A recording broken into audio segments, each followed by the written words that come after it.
Anong mensahe ang kailangang marinig ng mga Virgo sa period na to? Pwedeng nangyayari na itong magiging reading o mangyayari pa lang. Kung hindi man para sa inyo itong magiging reading, di baka para sa someone na malapit sa inyo o kakilala nyo mismo.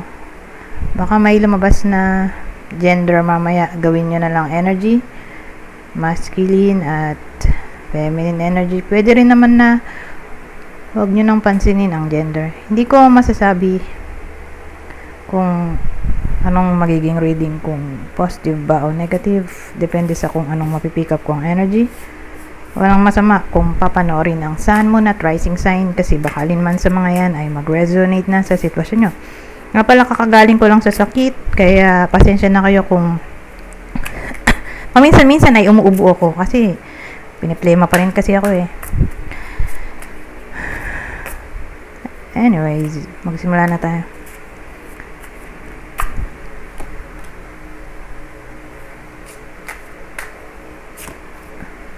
Kaya lang maliwanag. Kasi kung di ko lalagyan ng ilaw, itong part na to madilim.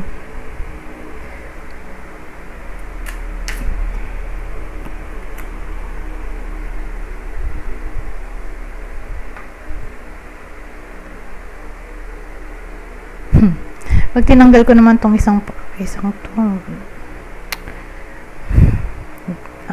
madilim lalo. Kaya lang kitang ilaw dito.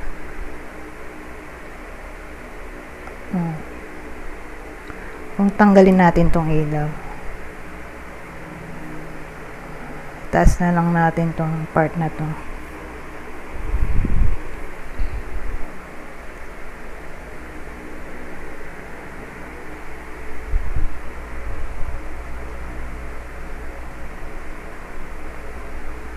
Teka, ayusin ko lang sandali tong ilaw.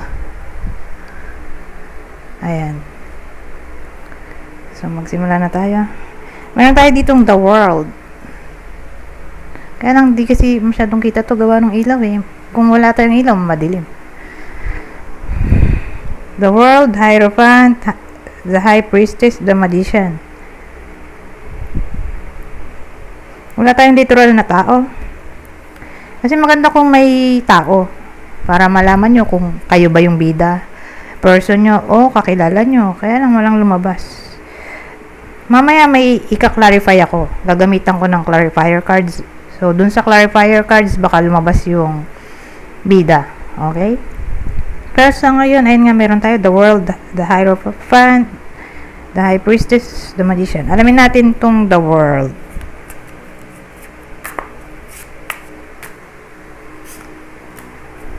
The World natin, Three of Cups, Seven of Swords. Oh, may Seven of Swords tayo ah. Eight of Cups.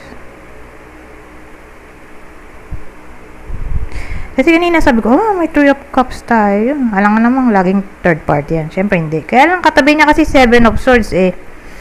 Eh di malamang nagkaroon nga talaga ng third party.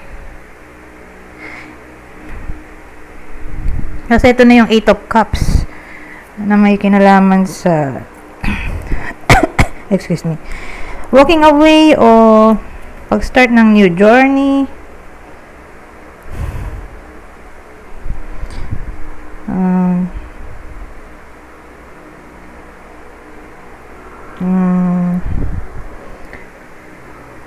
Etong The World natin, magmumukha na siyang totally ending, completion, peace of mind. So more like whether nangyayari na to o mangyayari pa lang, pero ang dating nagkaroon nga ng betrayal, third party, tapos nasa process na ng pag-move on. Okay? Masaya naman kahit single dahil nandito yung The World. So, single reading to. Saan natin to lalagay? Dito na lang. So, tapos na tayo sa The World. Ano tong Hierophant? Marami pala tayong ano, Major Arcana, no? Ay, lahat pala sila Major Arcana. OMG.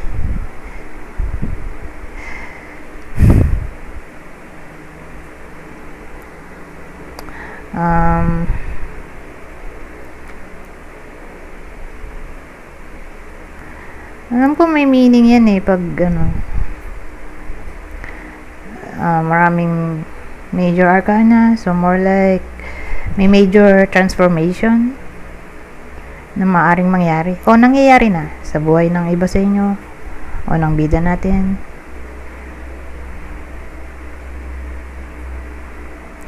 O may mga sitwasyon na hindi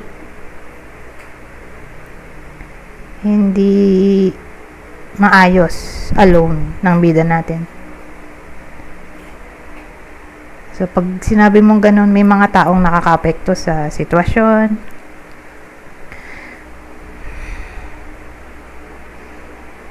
Anyways,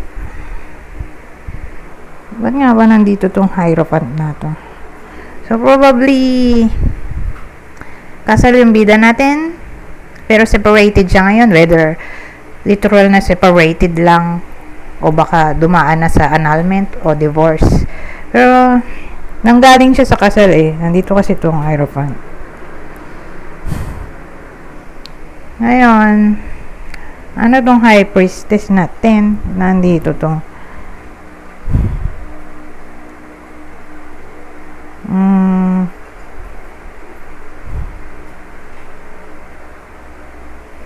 so, ang dating sa akin dahil nandito yung High Priestess, ang dating siyempre alone siya, di ba? Mag-isa na lang siya papakatatag siya, nagiging strong,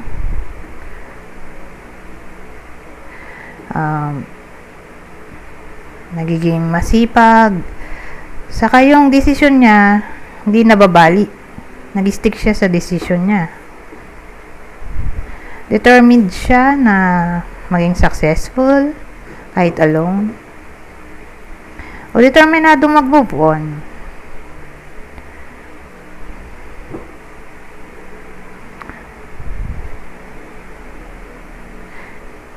So, ganun ang dating. Hindi siya basta-basta susuko dito sa hamon ng buhay. Pipilitin niya ma-reach yung kanyang goal o wish.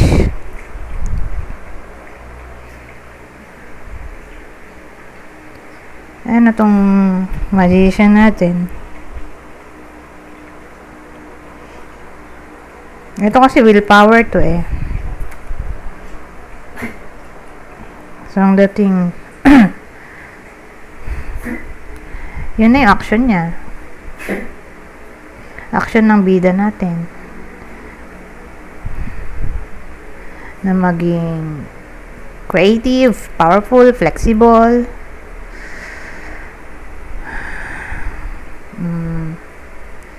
ma-transform yung buhay niya in a good way, kasi magic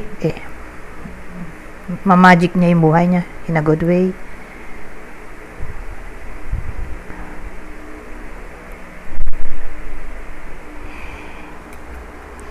Pero malaki yung chance na magiging skillful siya dito.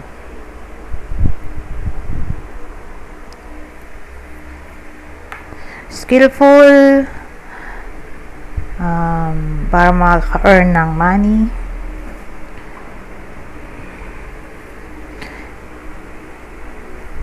O ma-promote. Pero wala pa rin lumabas na tao, no? Sabagay, di ko naman kasi i-clarify na tong part na to. Kasi, hindi naman ako naguluhan na dito lang sa part na to. Kasi wala tayong direction So, more like, doon tayo tumungo sa single reading. Maganda naman yung naging ending. Anyways, Tingnan natin kung sino yung bida dito.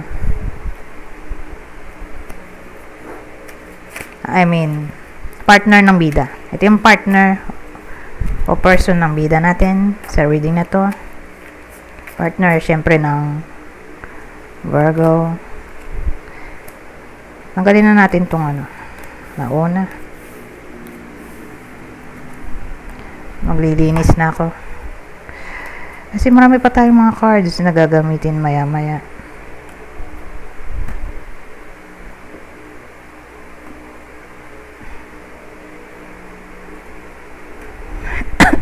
So, partner o person ng Virgo, Pisces, Aries, Sagittarius. Ngayon, kung hindi para sa inyo itong reading, di ba para sa someone na malapit sa inyo, kakilala o idol, ito ang possible zodiac sign niya. Scorpio, Libra, or Aries ulit.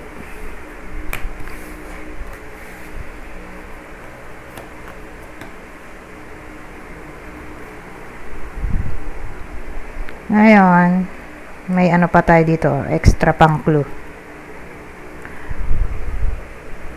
Same instruction, kung hindi man para sa inyo, yung clue na lalabas, di ba para sa person nyo, kakilala o idol, kunin nyo lang yung clue. Nasa tingin nyo fit sa sitwasyon nyo o sa kakilala nyo. So, may someone na very young. So, pag nakita ko yan, very young, mga 29 years old pababa. Okay? So, may someone na pwedeng gano'n ang edad. Long hair. So, may someone na mahaba ang buhok. Ito, facial hair. So, may someone na mabuhok. Ayan o. Siyempre, malamang lalaki to. May balbas o bigote. O baka ganyan talaga itsura niya. At ang huli, European. So, may dugong European. May someone na European. O nasa Europe. O foreigner. O nasa foreign land na lang. Pwede rin nasa abroad. So, pwede rin tong long distance relationship.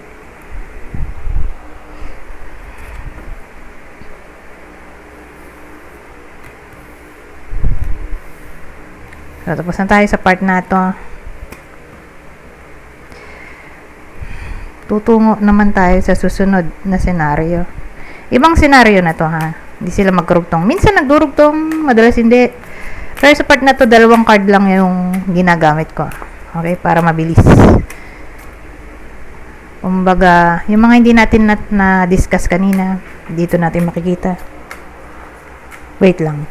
Anyway, magsimula na tayo.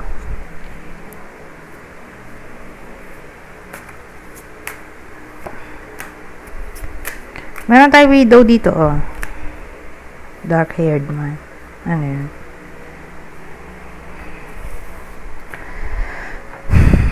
So, anong combination to? Widow. May presence ng X dito, oh.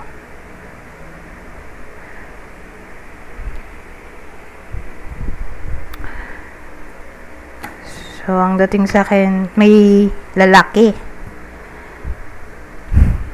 Probably, bata pa. Kasi itim pa buhok niya eh.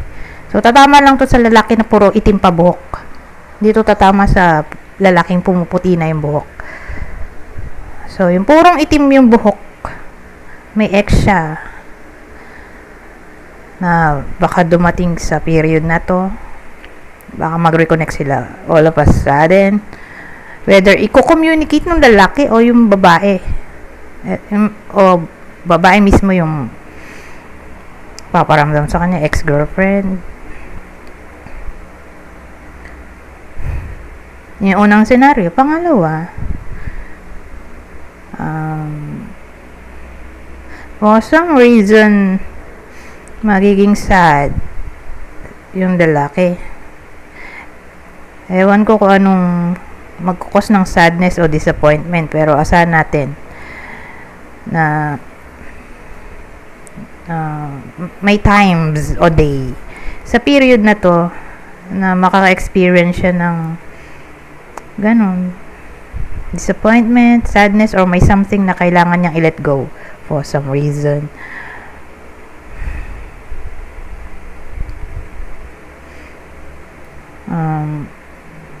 So again, parang bad day.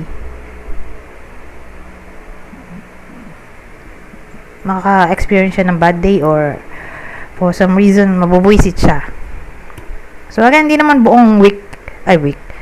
Hindi naman buong period na to eh. Okay? Or week. May isa lang sa isang araw, dalawa. Pero hindi buong 7 days. Grabe naman. Yung sitwasyon na ganoon.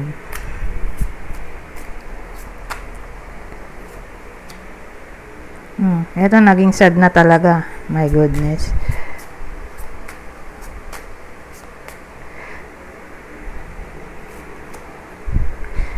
Oh, ito magandang combination. Oh. After mas sad, surprise naman. So, para siyang blessing in disguise. So, saan natin yung ganyang sitwasyon? Okay? Na may something na magpapadisappoint tulad doon sa sinabi ko kanina. Regardless kung anong edad, gender. Pero ganun eh. Kailangan mo ng masad bago maging happy. So, kasi may surprise tayo dito oh.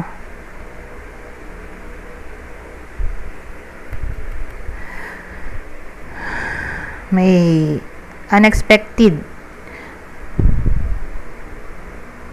na maaaring mangyari. Unexpected event na ikasasaya ng iba sa inyo. Whether may wish na magkakatotoo o may inexpect na mangyayari, ganun eh.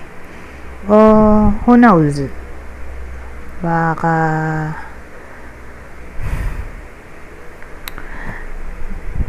pwede itong progress o solution sa mga problema. Basta ang mahalaga, magiging masaya yung iba sa inyo kasi may darating na somewhat good news o new opportunity. Pero again, masasad muna ha. Dito tatama dun sa hindi naging sad. Dumaretso agad dito kasi may tayo infantilism. So after masad, umiyak, saka lang darating to. So pwede rin tong change. May change, transformation na maaaring mangyari.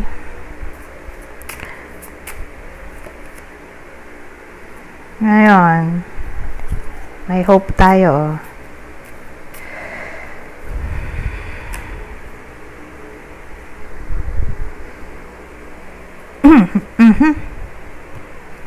Nakapartneran pa siya nitong contrariety, displeasure.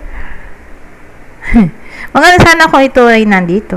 Kaya lang, nauna siya eh.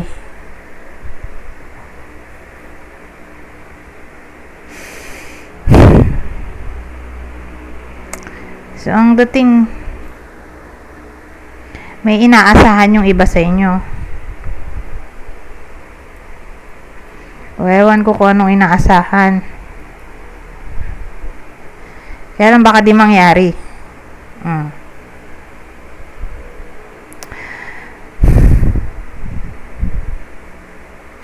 O, sabihin natin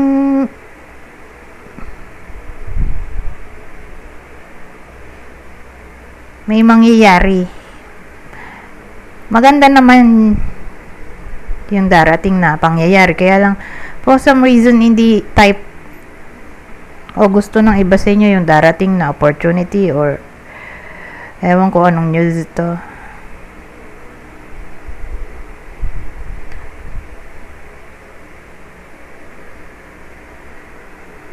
Kasi kontra ba naman? O, hope kontra. Contrariety o.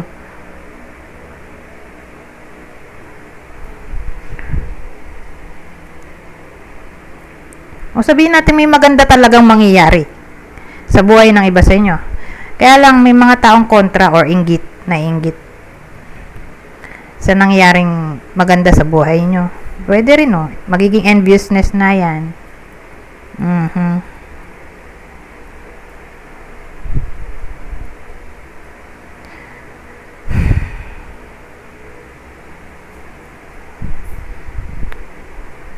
inggit, enviousness, jealousy. May mga kumukontra kasi. Tutol ba? O sumasalungat. Sa good news na paparating, pwede rin. Ngayon, 3 na to. Punta na tayo sa susunod.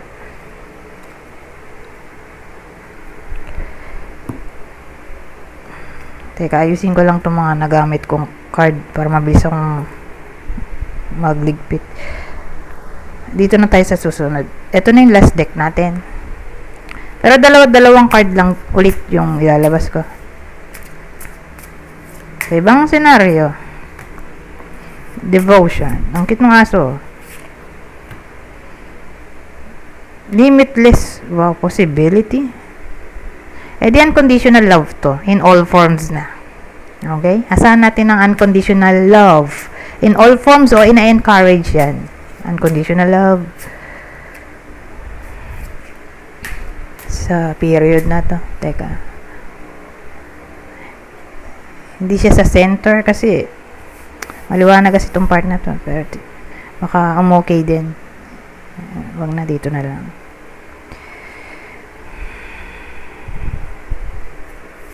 Ano to? Authenticity na partner ng playful preparation. Ano yun? Parang dating parating pa lang to o mangyayari pa lang na para bang haharap yung iba sa inyo sa publiko o sa maraming tao na para bang ina-encourage na magpakatotoo sa sarili o i-express ang sarili. Ganun eh. Parang haharap yung iba sa inyo sa maraming audience or maraming tao, grupo. Sabihin nating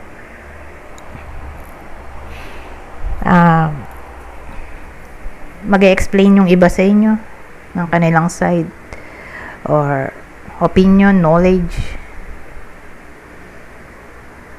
Kung baga ina-encourage tong authenticity. Ganun dating.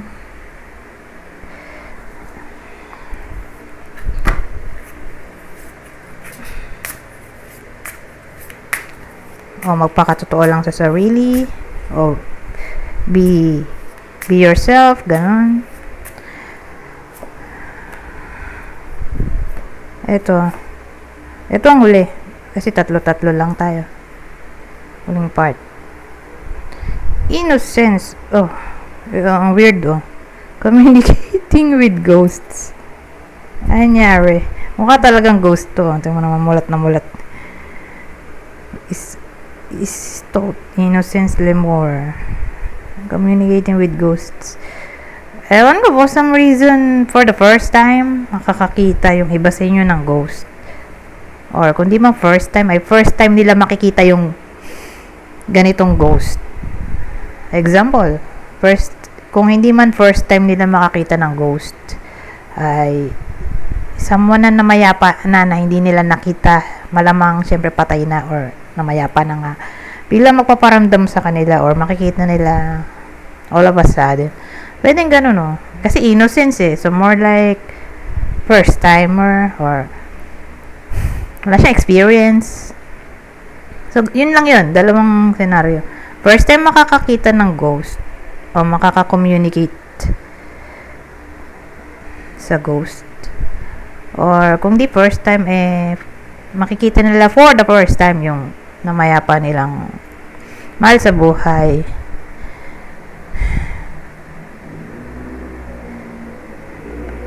Pangatlong senaryo. Sabihin natin wala naman talagang hilig yung iba sa inyo tungkol dito sa mediumship or pag-connect sa mga ghosts. Pero for some reason, may mapapanood sila or kundi literal na mapapanood sa social media may mga grupo na na tawag dito, interesado tungkol dito sa mediumship or spirituality, na para bang dahil interesado yung grupo na to na konektado sa iba sa inyo, more like friends or co-workers. So dahil pinag-uusapan yung topic na yon,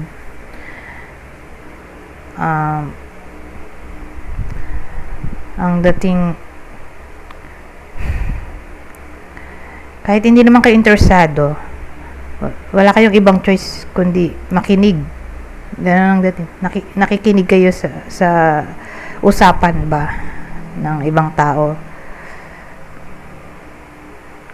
Kasi naandun kayo. Walang way para umalis.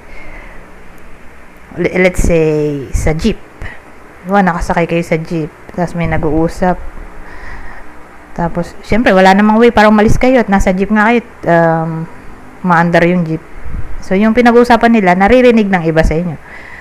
Sa example lang.